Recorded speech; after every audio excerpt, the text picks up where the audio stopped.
سلام دوستان، علی مقدم هستم از کانال گیتار ایرانی. خوشحالم که در خدمتتون هستم.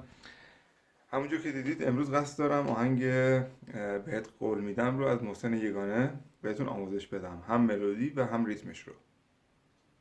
قبل از اینکه وارد آموزش این آهنگ بشیم میخواستم ازتون یه خواهشی کنم و اونم اینه که اگر کانال ما، کانال گیتار ایرانی رو هنوز در یوتیوب سابسکرایب نکردید لطفا این کار رو انجام بدید و اگر ویدیوها براتون مفید بوده اون رو لطفا با دوستان خودتون به اشتراک بذارید و در زیر همین ویدیوها در کانال یوتیوب میتونید برام کامنت بذارید، سوالات خودتون رو مطرح کنید و خوشحال میشم که اگر ویدیوها رو دوست دارید لایک هم بکنید. ریتم 4/4 هست که به خاطر اینکه راحت‌تر این رو یاد بگیرید من یه روشی بهتون میگم که زودتر میتونید این ریتم رو یاد بگیرید. ببینید ریتممون از 8 تا ضرب تشکیل شده که اولین ضربه از بالا به پایین و دومین از پایین به بالا و همین روند همش تکرار میشه. یعنی به این صورت 1 2 3 4 5 6 7 8. فقط یادتون باشه ضربه پنجممون که از بالا به پایین هست رو به جای این ضربه ما از آواگادو استفاده میکنیم به این صورت که میتونید اینجوری هم بزنید روی سیم ها و سیم ها رو در واقع سکوت کنید یا خفه کنید، در واقع خفه کردن سیم ها که میشه 1 2 3 4 5 6 7 8.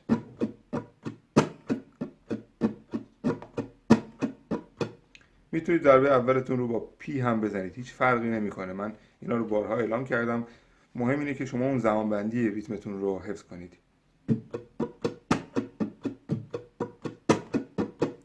حالا اگه بخوام آرومتر اجرا کنم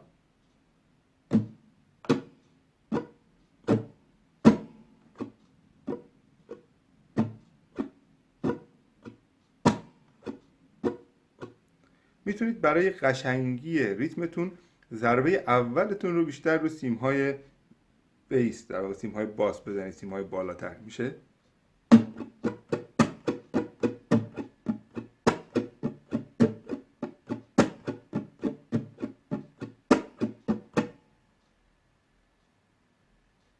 خب میرسیم به بحث آکورد هامون. ببینید ما کلا تو این آهنگ 4 تا آکورد داریم که به صورت لوپ نواخته میشن.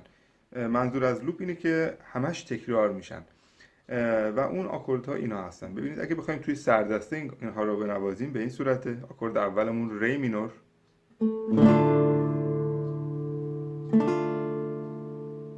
که میتونید توی فرت پنجم هم به این شکل بگیرید.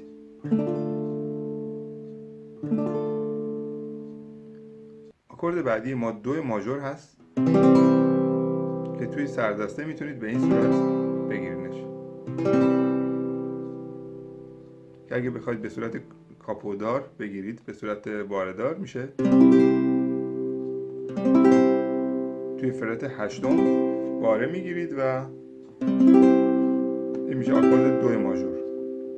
آکورد بعدی لا دیز ماژور، یا میتونید این قسمت بگیرید به صورت سردسته. اگه براتون سخت کاپو بگیرید میتونید این قسمت فقط این سیم رو بگیرید، سیم 1 و این ستام روی هم.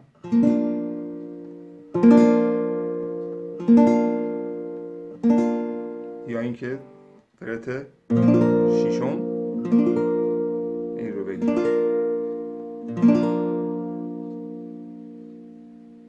آکورد بعدیمون لای ماژور هست، در واقع این سه تا انگشتمون تو فرت دوم، سیم 2 3 و 4. سیم دوم، سوم و چهارم رو میگیریم با انگشتان یکم، اول، دوم و سوم که بخوایم اگر این رو به صورت باردار بگیریم میشه. حالا اگه بخوایم این آکوردها رو با ریتممون بنوازیم، اول یه بار تو سردسته بهتون نشون میدم. ریتممون به این صورت بود.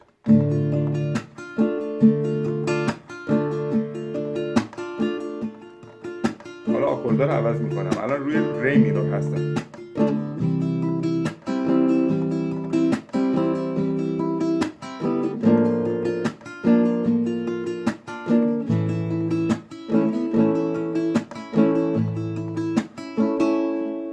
همین آکوردها رو شما میتونید توی فرت پنجم از آکورد ری مینور شروع کنید و دو ماژور و لا دیز ماژور و همچنین لا ماژور رو به همون حالت بگیرید. میشه به این صورت.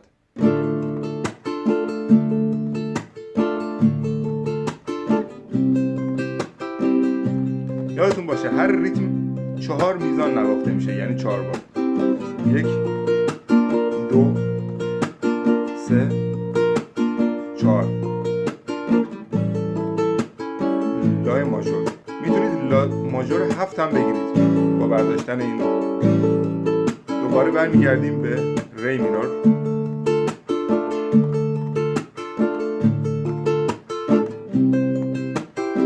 یعنی اگر 2 تا گیتار باشید، یکیتون میتونه همش این ریتم رو بنوازه به صورت لوپ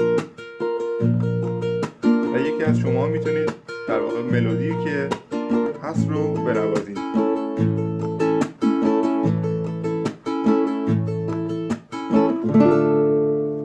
پس اگه 2 نفر باشید میتونید همزمان هم یکیتون ملودی بزنه و یک نفر ریتم. حالا میریم سراغ آموزش ملودی.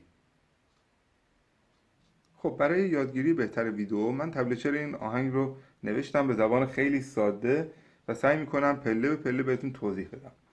ببینید نوت اولمون از فرت هشتم سیم دوم هست و نوت بعدی فرت 10 سیم دوم. فعلا با سیم دوم همش کار داریم.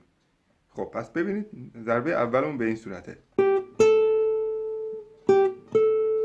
حالا این رو ما باید به چه صورت بنوازیم؟ ببینید شما میتونید این کار رو خیلی راحت فرت 8 و 10 رو بنوازید، ولی اینجا یک نکته هست. اگه بخوایم خیلی ساده بنوازیم به این صورت میشه که شکلش خیلی شبیه آهنگ نمیشه. به همین دلیل باید شما اینجا یک نکته رو دقت کنید. یک تکنیکی داریم به اسم استکاتو یا نصفش سکوت. فرت هشتم ما سیم دوم اینجا اگه دقت بکنید به این صورت نواخته میشه.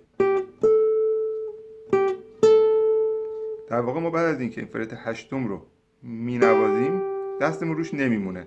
خیلی مدت کوتاهی بعدش دستمون سریعا از روش یه مقدار بر میداریم، کامل بر نمیداریم البته، یه مقدار دستمون رو روش شل میکنیم. میشه به این صورت. نزدیکتر میارم ببینید.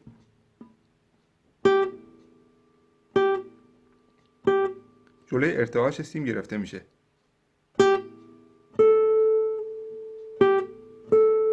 به این صورت میشه. پس فرت 8 و 10 این 3 بار تکرار میشه.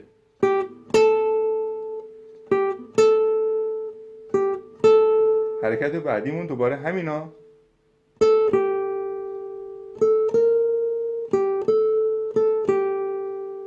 پس یعنی قسمت اول ملودی ما به این صورت میشه.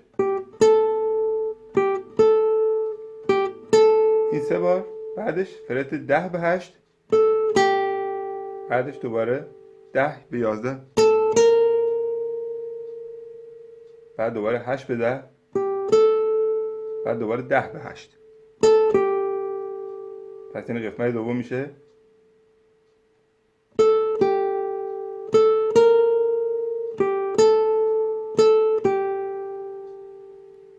یعنی قسمت دوم میشه.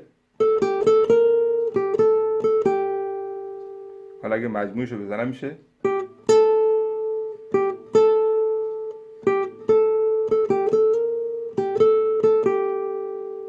خب حالا میریم قسمت بعدی.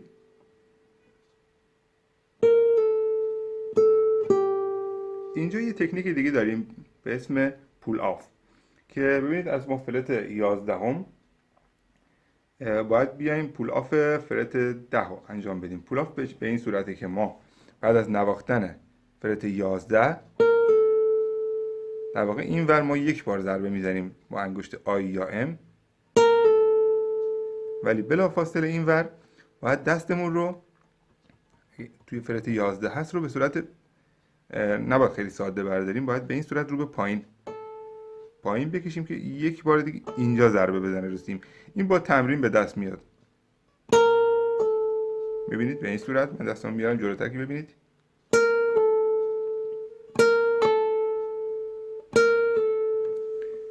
که اگه بخوایم این قسمت رو بنوازیم میشه در واقع میتونید با این دستتون هم با این انگشتتون هم انجام بدید.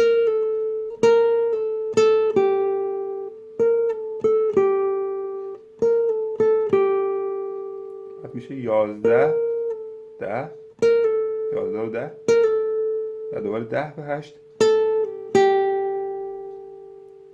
و این قسمت ما یه کوچولو سیم سوم هم میریم فرت 9 و 10 بعد دوباره سیم دوم 10 و 8 میشه، یعنی 9 و 10 سیم سوم 10 و 8 سیم دوم میشه.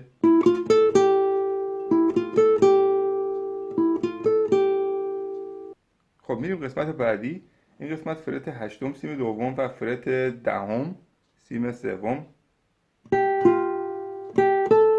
میشه 8 10 دوباره سیم دوم 8 10.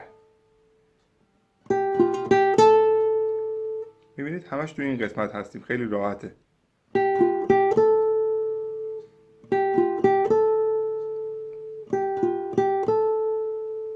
بعد فرت دهم سیم سوم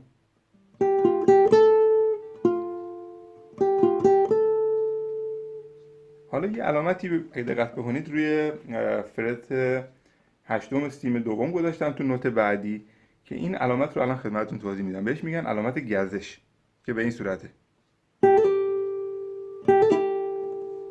که اگه بخوام با اون قسمت قبلش بنوازم میشه. حالا این گزش به چه صورت انجام میشه؟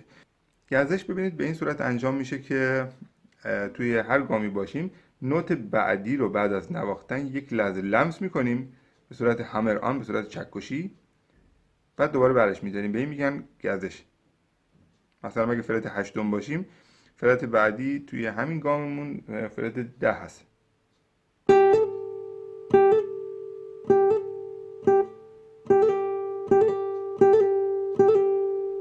پس میشه با قسمت قبلش اگه بنوازیم و نوت بعدیش هم مینوازم که ببینید.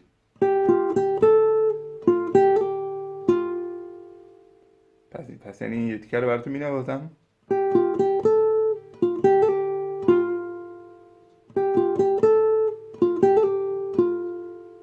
امیدوارم که اینجا هم متوجه شده باشید. حالا میریم قسمت بعدی. دوباره سیم 2 و سیم 3 هست. اینجا یه تکنیک دیگه داریم به اسم پول آف که همون چند لحظه قبل خدمتتون توضیح دادم. پول آف 10 به 8. میبینید اینجا دستمون رو انگشتمون سوم برمیداریم میاد رو 8. در واقع دوباره میریم رو سیم سوم بعدش. 10 به 8 روی سیم دوم هست پول آفش. بعد دوباره پشتبندش فرت 10 سیم سوم. این قسمت هم در واقع دو بار نواخته میشه. بعد میریم قسمت بعدی.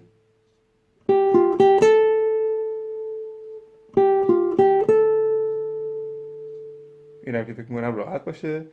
8 10 دوباره 8 10 8 10 سیم بالا و دوباره 8 تو سیم پایین هست. 8 و 10 سیم پایین.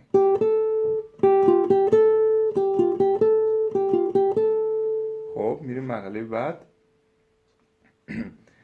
فرت 10 سیم سوم. خب تو قسمت بعدی دوباره یه دونه گزش داریم تو سیم دوم. اگه دقت بکنید فرت هشتم اول نوت فرت 10 سیم سوم رو میزنم، بعدش اینجا گزش داریم. بعدش برمیگردیم فرت 9 10 و 9 سیم سوم دوباره.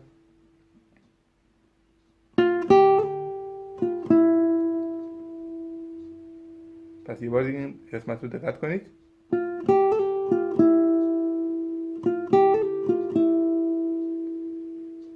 و قسمت بعدی. خب ببینید اینجا سیم دوم فرت 8 و بعدش اگه دقت کنید من بین این 2 تا 9 یه 10 کوچولو گذاشتم. این رو به این صورت عمدن نوشتم، حالا یه روش جدیدیه برای خودم که شما بهتر متوجه بشید. اینجا بعد از اینکه 8 رو می‌نوازیم تو سیم دوم میاریم به سیم سوم 9، یه لحظه دستمون 10 رو میزنه بدون اینکه اینور با انگشت آی یا ام ضربه بزنیم. بعد این رو برمی‌داریم دوباره با آی یا ام یه بار ضربه میزنیم، میشه به این صورت. به این صورت ببینید، یعنی از قسمت قبلتر اگه من بزنم بهتر متوجه میشید.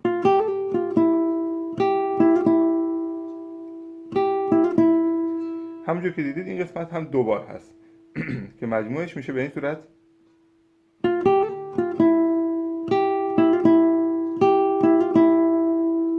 خب امیدوارم این قسمت هم متوجه شده باشید و میریم قسمت نهایی که قبل از خوندن در واقع خواننده یه پاساژ خیلی ساده نواخته میشه به این صورت.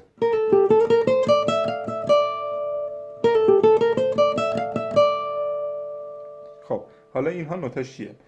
فرت 11 10 از تیم دوم، بعدش فرت 12 از تیم سوم میشه 11. اینجا یه دونه پول آف هم داریم ببینید. میتونید البته بنوازید چون این قسمت رو حتی میتونید بنوازید، ولی اگه پول آف انجام بدید خوب راحت تره دیگه. ببینید 11 10 12 10 11 13 سیم دوم، بعد دوباره میایم سیم اول 10 12 و 13، بعد دوباره 12 و 10.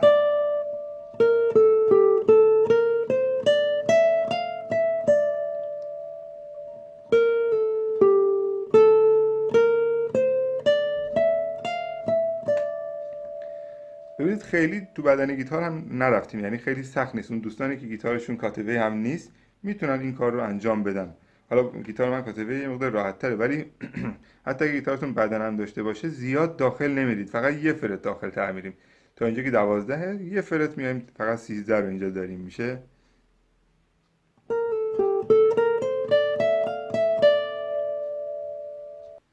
امیدوارم که این ویدیو براتون مفید بوده باشه و اگر تونستید این آهنگ رو بنوازید، 2 نفره یا تک نفره فرقی نمیکنه، حتما برام بفرستید. توی پیج خودم حتما اینو شیرش میکنم. همچنین اگه این ویدیو براتون مفید بود حتما اون رو با دوستان خودتون هم به اشتراک بذارید و ممنون میشم که حتما کانال ما رو سابسکرایب کنید و لایک هم یادتون نره.